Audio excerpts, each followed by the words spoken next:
ये केवल मौज मस्ती और भोग विलास के लिए नहीं, ये संसार को बढ़ाने के लिए नहीं, अपने जीवन को धर्म ध्यान से सार्थक बनाने के लिए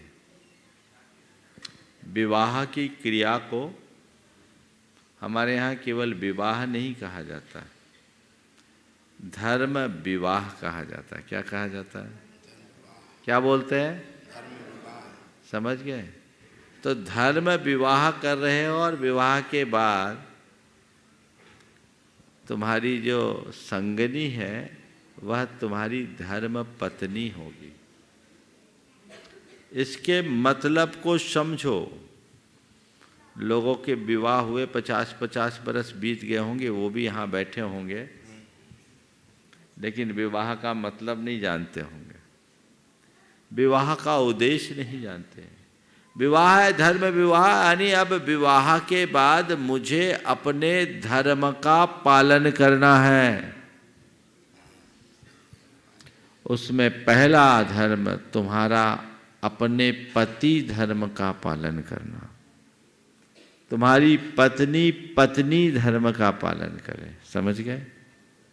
तो मैं पति बनने जा रहा हूं तो मैं एक आदर्श पति बनूं, और तुम्हारी संगनी तुम्हारी पत्नी बनेगी तो वो एक आदर्श पत्नी बने। पूरी बात करूंगा तो बहुत समय लग जाएगा, संकेतों में बोल रहा हूं। दूसरी बात, अब विवाह कर रहा हूं तो मुझे विशेष रूप से धर्म पुरुषार्थ करना है। विवाह के बंधन में बंधने के बाद ही त्रिवर्ग की सिद्धि होती है। त्रिवर्ग धर्म अर्थ और काम, इन तीनों पुरुषार्थों के मध्य सम्यक संतुलन बनाने को कहा जाता है। शास्त्रों में लिखा गया है कि त्रिवर्ग संसाधन मंत्रेण पशुभिरायु निफलम नरस्य तत्रापि धर्मम प्रवरम वदन्ति नतम बिना भव तोर्थ कामो। त्रिवर्ग की सिद्धि के अभाव में मनुष्य की आयु पशुओं की तरह निरर्थक है। उसमें भी धर्म सबसे श्रेष्ठ है।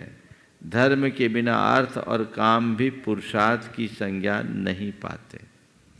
तो धर्म अर्थ और काम, इन तीनों पुरुषार्थों में संतुलन बनाकर मुझे जीना है। लक्ष्य रखो मेरे जीवन में कहीं किसी प्रकार की त्रुटि और कमी न रहे और मैं इसी मार्ग से आगे बढ़ सकूं, ऐसा पुरुषार्थ और प्रयास करो।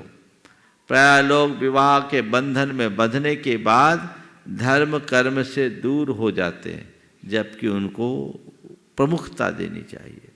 हमारे शास्त्रों में विवाह के 3 उद्देश्य बताए। पहला उद्देश्य धर्म संपत्ति, यानी धर्म का अनुपालन। अब मुझे विशिष्ट रूप से धार्मिक क्रियाकलापों को पूरा करना है, और तुम्हारा तो सौभाग्य है धर्म क्षेत्र में विवाह कर रहे और धर्म करते हुए विवाह में बदलेगा। जीवन की आखिरी सांस तक मेरा धर्म ध्यान और धार्मिक क्रियाएं प्रभावित न हो, पुरुषार्थ तुम्हारा होना चाहिए। तो विवाह का पहला उद्देश्य है धर्म संपत्ति। दूसरा उद्देश्य है प्रजा उत्पत्ति। तीसरा उद्देश्य है रति। तीसरे नंबर में दिया रति को। तो पहला काम धर्म की संप्राप्ति और दूसरा काम प्रजा की उत्पत्ति। ये दोनों आजकल गौल है, बस रति में ही रंग है। अनंत काल से वही तो करते आए हो, वही तो संसार बढ़ा रहा है। संसार को समेटना है तो सबसे पहले धर्म संपत्ति, फिर प्रजा उत्पत्ति, ताकि हमारी संतति आगे बढ़े, संस्कृति सुरक्षित हो। आजकल के तो चाहते ही नहीं है। 5-5 बरस हो जाता, कहते हमने अभी बच्चा प्लान ही नहीं किया। अब बच्चा भी लोग प्लान से करने लगे हैं, और जब फिर प्रकृति का प्लान सामने आता तो वो प्लेन हो जाते हैं, मामला बिगड़ जाता है। नहीं, सहज, उसमें अपनी बुद्धि मत लगाना। जो प्राकृतिक रूप से हो वो हमें स्वीकार करना चाहिए। ये हमारा धर्म है। आधुनिकता में चूंकि आज के सभी युवक युवती पढ़े लिखे हैं तो वो अलग ढंग से सब कुछ करने लगे हैं, पर ये सब बातें अशास्त्रीय है और इसके दूरगामी परिणाम भी बहुत खराब निकलते हैं। इसलिए इन बातों पर पूरी तरह गंभीर होकर विचार करना चाहिए और जीवन को उसी क्रम से आगे बढ़ाना चाहिए। आशीर्वाद।